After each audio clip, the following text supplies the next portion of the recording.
Before we get into this video, I want to give a special shout out to our sponsor, guys. Yes, sir. Authentic Thrift Shop. They've got the plug, guys. Right. As you can see, guys, I'm wearing their hoodies. By the way, like we promised t-shirts. last time, guys, we've got hoodies, we've got jackets, we've got boyfriend jeans, we've got anything. Winter is coming, make sure you know. Yeah, winter is coming. See, big man, big man. Man's not hot. Hey, yo, babes. Man's not hot. Hey, yo, babes. Yes, sir. Hey, yo, babes. Yes, sir. Guys, come on. Make sure you go check out the Authentic Thrift Shop. Yes, they've got everything you might need. Low prices. Just use the code. The discount code. Yes, sir. Exactly. Yes, sir. Make sure you go check out the description down below. It's gonna have the numbers, the link to the Instagram page. So we're dripping on these days. Dripping on. Guys, thinking about what is killing you know what But I was going to see you guys.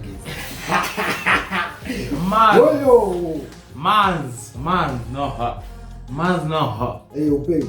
Hey yo, babe. Hey yo, babe. Yeah. Come check to me. Yeah. Come check to me. Yeah. Done. You think of Yes, sir. What's up, guys? It's your boy KC. Welcome back to my channel. I'm here with Man's not hot. Hey yo, Man's babes. not hot. Hey yo, babes. We in it. Yeah, babes. We in it. Chat to me. Hey yo, babes. You gonna go to England? Is it 2 months? I'm gonna visa. Visa. Hey yo, babes. You don't know. Hey, yo, prof. You don't know. You don't know. Yes, sir. So today we're reacting to Bling4 Zviri Paground. Yeah, official video. But it's in wrong with Bling4 guy. Bling4 do have a pizza. Don't we have to do this? Marco pizza. Don't we have to do this?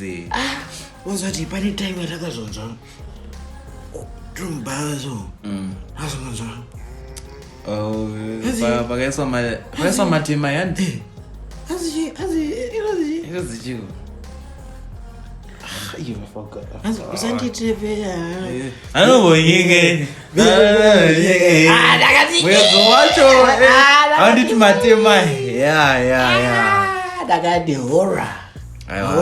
Bling this year. Mutazi Bling4 this year. Yeah, no one. How ya pakwi? That was Zviri paground. Down's a new song, Zviri paground. Yeah, just like, share, and subscribe. Subscribe to my boy's channel.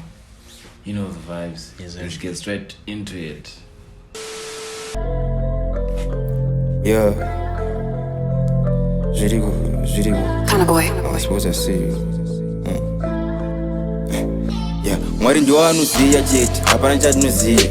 Mwari ndio anoona chete, hapana chatinoona. Mwari ndio anotonga chete, hapana chatingatonga. Even ndikatarisa, hapana chatingaona. Watombodawo kuita madokta, marockstar.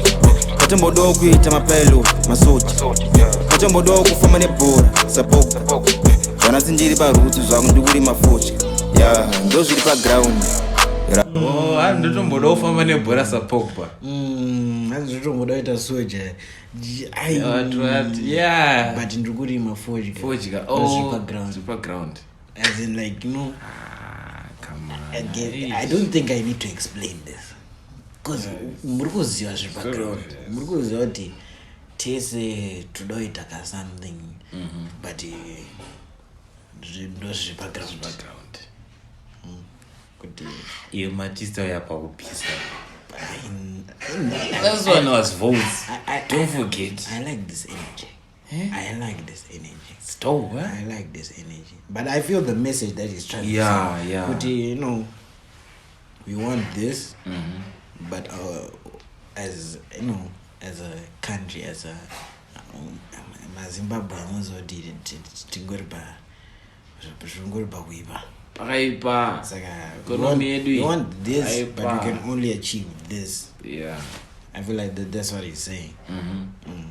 Yeah, don't tamba ubora. I don't know what's up. But I really my food. I don't know. Boss. Rasta. Njengenjakanano mafutya. Yeah, ndo zviri paground. Rasta. Njengenjakanano yazobudira South Rasta. ndakananyura pachiri ndazongodhabhura fast marero ndakaisa musokisi kuti ndisazoirasa seku mune matatu saka pachororo changamuka tomiremire semwe yechina kozvinoshayamuka akonozonyembera mwe yechina mwakaradza ufunga norowa nenhamo chingozisimbisa kuti ini ndakafunda mwari ndiwo anoziya chete hapana chatinoziya mwari ndiwo anoona chete hapana chatinoona mwari ndiwo anotonga chete hapana chatingatonga even tikatarisa hapana chatingaona ndatombodawo kuita madokta marosta ndatombodawo kuita mapilot masota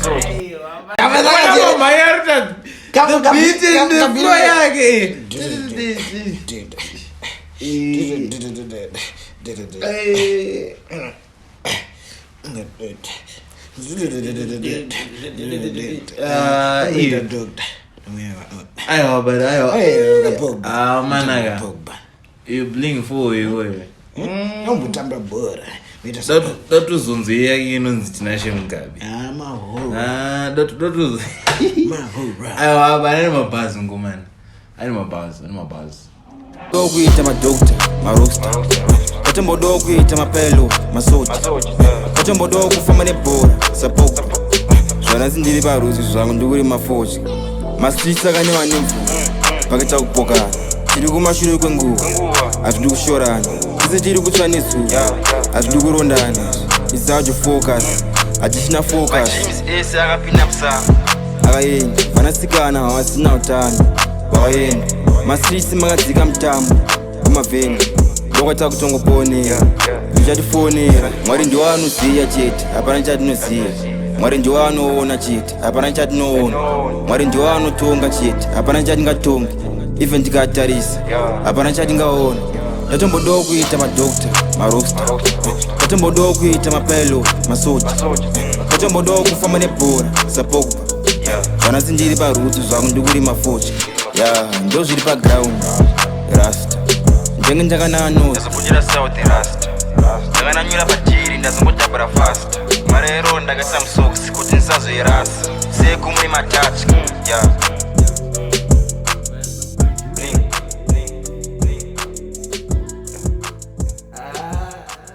But even the producer futhi yakachibata. Panosongika. It's put in a hype sense ka. But message iri kubudisa Mahora. like it's got a really deep message, but yangoizwa in a language yoti my youth Anonzwisisa, yeah. like no situation iri kuitika izvi. Yeah. No zviri like that's true. When I'm like I'm trying to translate like basically with the nguva tinongo blame like we blame other things but we don't blame ourselves. Yeah. But it is something like that. I hope I got that. Exactly. Something like that. Could you blame out the but at the same time, as much as we want to do this, we can't do that. Because of the resources we have, something like that. I mean, but I think that's what I got from the song. Zviri paground. Those people.